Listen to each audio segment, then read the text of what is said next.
हम कहते हैं कि हम कोई गुलाम हैं, दूसरी तरफ आप कहते हैं कि हमारे जो फैसले हैं वो अमेरिका करता है। हमेशा जो है ना बेहतर उम्मीद लगानी चाहिए। हमें उम्मीद है कि अगर इस दफ़ा उनको इक़्तिदार मिलता है तो डॉक्टर आफिया सिद्दीकी की बात उनको करनी भी चाहिए और हम उम्मीद करते हैं कि वो इंशाल्लाह करेंगे।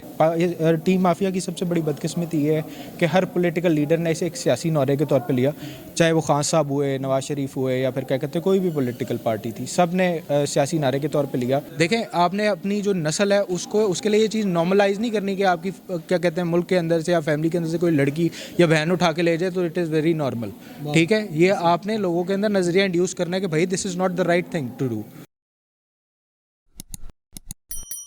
बताइए कि आज की जो कॉन्फ्रेंस है इसका मकसद क्या है? इसका मकसद ये है कि देखें डॉक्टर फौजिया सिद्दीकी का जो पैगाम है कि मेरी बहन को 20 साल से अगयार के जेल में है, तो नए यूथ को वो समझाना चाहती हैं कि इसके ऊपर आवाज़ बुलंद की जाए, क्योंकि जितनी भी हुकूमतें आई हैं उन्होंने अभी तक इस उन्वान के ऊपर बातचीत नहीं की है। तो आप ये समझें कि भूला हुआ सबक वो नौजवानों तक पहुँचाने के लिए इस कॉन्फ्रेंस का इनेकाद किया गया है। सर ये बताइए कि हमारे बहुत सारे सियासी हैं वो नारे भी लगाते हैं और उसके साथ साथ जब भी इलेक्शन आता है तो वो दावे करते हैं कि हम माफिया को वापस लेके आएंगे, लेकिन जब ऐवानों में जाते हैं उस वक्त भूल जाते हैं ये कौन शख्स हैं जो इनको बुला देते हैं। सीधी सी बात है कि हमारे मुल्क के जो फैसले वो अमेरिका में होते हैं। जनरल हमीद गुल साहब का एक बड़ा मशहूर मकूला है कि हमारे जितने भी ओहदे होते हैं वो अमेरिका से बनते हैं। तो ये उनकी नाराज़गी की वजह से कि हम कहीं ब्लैक लिस्ट ना हो जाएं, जिसकी वजह से ये डॉक्टर आफिया की बात ना पार्लियामेंट में करते हैं ना यहाँ करते हैं। लेकिन वोट के टाइम क्योंकि पाकिस्तानी कौम को पता है कि हमने बहन आफिया के लिए जो बात करता है उसको सपोर्ट भी करते हैं, वोट भी देते हैं, तो उस वक्त वो आवाज़ बुलंद करके अपना फ़ायदा उठाते हैं। सर एक तरफ तो हम कहते हैं कि हम कोई गुलाम हैं, दूसरी तरफ आप कहते हैं कि हमारे जो फैसले हैं वो अमेरिका करता है। देखें जी, अब कहने से तो बात साबित तो नहीं होगी, प्रैक्टिकल तो यही है कि हम ग़ुलाम ही हैं। अभी तक आप जितने भी मुल्क के हमारे जो जितने भी मसाइल हैं उसकी जड़ तो अब वहीं से है जहाँ से जिनकी हम जंग लड़ रहे हैं।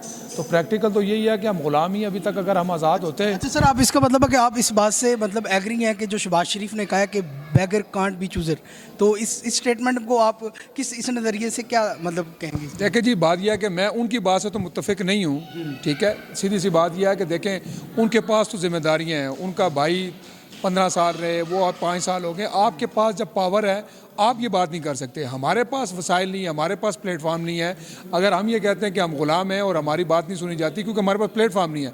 आपके पास पार्लियामेंट है, आपके पास वजारत उज़्मा है, आप आंखों में आंखें डाल के बात करें। आप कतर को देखें, कतर ने कितने हालात के अंदर फुटबॉल मैच कराया और अपनी तहजीब को, अपनी सकाफ़त को उसी तरीके से किया। क्यों? क्योंकि उनके जो हुक्मरान थे उनको पता था कि हमारी तहजीब ये है। आप ख़ुद अपनी बेटियों को बेच रहे हैं तो आप कैसे ये बात कर सकते हैं? चंद रोज़ पहले आपकी इमरान खान साहब से मुलाकात हुई है, तो उस मुलाकात में क्या बात हुई? ये हमारी जो मुलाकात का एजेंडा था वो तो यकसा निज़ाम तालीम के उन्वान पे, और इस वक्त लाखों जो तालिब इल्म हैं वो फ़ीसें जमा नहीं करवा पा रहे।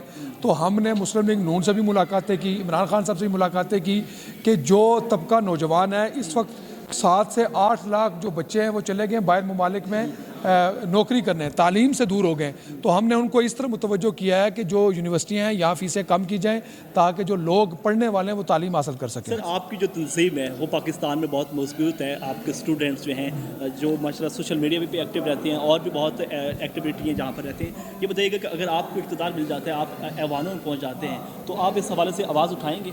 देखें जी, बात यह है कि हम तो आज 20 साल से MSO पाकिस्तान के नाम पर हम काम कर रहे हैं। तो लोगों ने हमारा जो है ना वो सबसे पहले हमारी ज़ात को देखा कि हमने जो बात की हमने उस पर पहरा दिया है। तो इंशाअल्लाह ताला हमारी जो जदोजहद है, हम तो ये कहते हैं कि जिस दिन हमें इख्तियार मिलेंगे हम सबसे पहले अल्लाह के नबी सल्लल्लाहु अलैहि वसल्लम की जो ख़त्म नबूवत है, सहाबा इकराम है, डॉक्टर आफिया सिद्दीकी है, तो इनकी बात करना तो हमारा ईमान, हम ईमान से पीछे नहीं हट सकते। सर आप क्योंकि ये कॉन्फ्रेंस में हैं जो कि स्पेसिफिकली डॉक्टर आफिया सिद्दीकी के लिए मतलब ये ऑर्गेनाइज कराई है।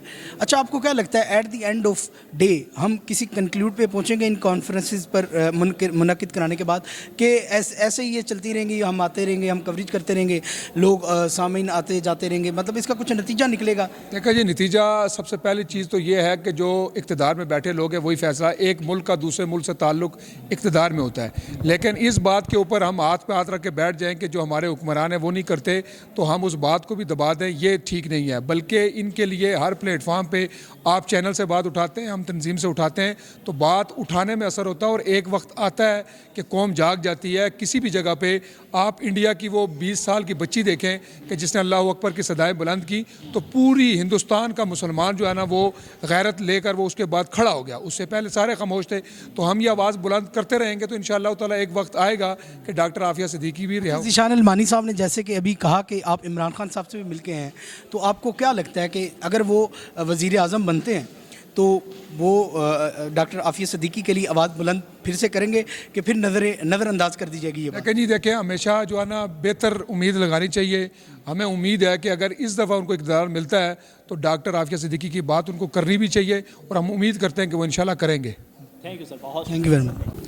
ये मुझे बताइएगा, डॉक्टर आफिया सिद्दीकी के हवाले से बहुत सारे सेमिनार्स होते हैं, बहुत सारे प्लेटफार्म पे आवाज़ बुलंद की जाती है, क्या बुनियादी वजह है कि उनकी रिहाई क्यों नहीं हो रही, क्या आप समझते हैं? देखें, सबसे पहले बात यह है कि आप रिहाई के लिए कोशिश कर क्या रहे हैं। मुझे तो जो अब तक की मूवमेंट है उसमें ये चीज़ समझ नहीं आई कि खाली ट्विटर ट्रेंड चलाने से या फेसबुक सारे मामलात करने से कोई किसी को प्रेशर नहीं कर सकते। इसमें ज़रूरत यह है कि अवामी तौर पे एक राय आमा हमवार की जाए और एक बड़ी स्ट्रेंथ के साथ जब आप अपने हुकूमती ईवानों को प्रेशराइज़ करते हैं कि जनाब ये एक बड़ा मसला है, आपको इसको हैंडल करना पड़ेगा। टीम माफिया की सबसे बड़ी बदकिस्मती ये है कि हर पॉलिटिकल लीडर ने इसे एक सियासी नौरे के तौर पे लिया, चाहे वो खान साहब हुए, नवाज शरीफ हुए या फिर क्या कहते हैं कोई भी पॉलिटिकल पार्टी थी, सब ने सियासी नारे के तौर पे लिया, इलेक्शन स्लोगन के तौर पे इसे इस्तेमाल किया। लेकिन उसके फ़ौरन बाद जब इनके पास स्ट्रेंथ आई या फिर इन्होंने एक अच्छी नंबर्स गेन कर लिए, उसके बाद फिर इन्होंने कभी ईवान पे उस पर बात ही नहीं की। और सबसे ज़्यादा अफसोस की बात यह है कि आपने देखा होगा शायद वीडियो कि डोनाल्ड ट्रंप के सामने जब इमरान खान से तैयबा ज़िया चीमा ने कहा कि खान साहब क्या आप आफिया सिद्दीकी के बारे में बात करेंगे, तो खान साहब ने उस बारे में बात भी नहीं की। इवन डोनाल्ड ट्रंप ने उसका जवाब दिया कि वी आर डिस्कसिंग। तो इस तरह का जब आपके लीडर्स के रवैये होंगे फिर मज़ा नहीं आता ना चीज़ का। आप किस तरह एक्सपेक्ट कर सकते हैं कि आप टीम आफिया सिद्दीकी को आप अच्छा सर, आपको क्या लगता है कि ये जो कॉन्फ्रेंसेस ये जो मुंतखब की जा रही हैं ये अच्छी बात है, हमें मतलब कि नौजवान यहाँ पे हमें नज़र है, आपको क्या लगता है कि ये जो कॉन्फ्रेंसेस है इसका कुछ कंक्लूड निकलेगा, कुछ इम्प्लीमेंटेशन हमें नज़र आएगी? देखिए, हमेशा कहा जाता है कि जी आप कश्मीर कॉन्फ्रेंस क्यों करते हैं या कश्मीर रैलियाँ क्यों करते हैं। अक्सर लीडर से पूछा जाता है ना, पॉलिटिकली भी पूछा जाता है कि वजह क्या है यार, 5 फरवरी आया, आप लोगों को कश्मीर याद आ गए। मसला ये है कि जो आपकी नस्लें हैं ना आने वाली, आपने उनके अंदर एक नज़रिया तो उजागर रखना है। देखें, आपने अपनी जो नस्ल है उसके लिए ये चीज़ नॉर्मलाइज़ नहीं करनी कि आपकी क्या कहते हैं मुल्क के अंदर से या फैमिली के अंदर से कोई लड़की या बहन उठा के ले जाए तो इट इज़ वेरी नॉर्मल। ठीक है, ये आपने लोगों के अंदर नज़रिया इंड्यूस करना है कि भाई this is not the right thing to do. ठीक है, सियासी है जो जब इलेक्शन होता है उस वक्त तो ये कहते हैं कि हम आफिया की बात करेंगे, लेकिन जब ऐवानों में जाते हैं तो वो बात भूल जाते हैं। ऐसा कौन से लोग हैं जो इनको ये बात भुला देते हैं? देखें, अवामी टीम आफिया या फिर आफिया मूवमेंट का एज सच कंबाइन जो पब्लिक स्ट्रेंथ वो ना होना जो है वो प्रॉब्लमेटिक करता है। देखिए, अगर टीम आफिया के पास या आफिया मूवमेंट के पास एक कंबाइन पब्लिक स्ट्रेंथ है ना, तो कोई भी पॉलिटिकल लीडर जो है उन्हें यूज़ करके फेंक नहीं सकता, क्योंकि ज़ाहिर है उन्हें पता होगा ये हमारे बैक से हट जाएंगे या हमारी अपोजिशन करेंगे।